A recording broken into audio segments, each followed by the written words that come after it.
And she says this: are you guilty of throwing away unopened packets of pizza or soup?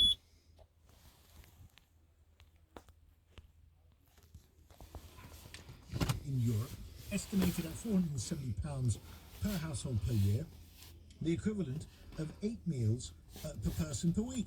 Households account for 70% of Britain's food waste. It's criminal, and it seems Gen Z are the worst offenders. Now, according to a study published by Harvard University about Gen Z's, other than a tried and tested sniff test of their grandparents, and pre-leaks asked the question why.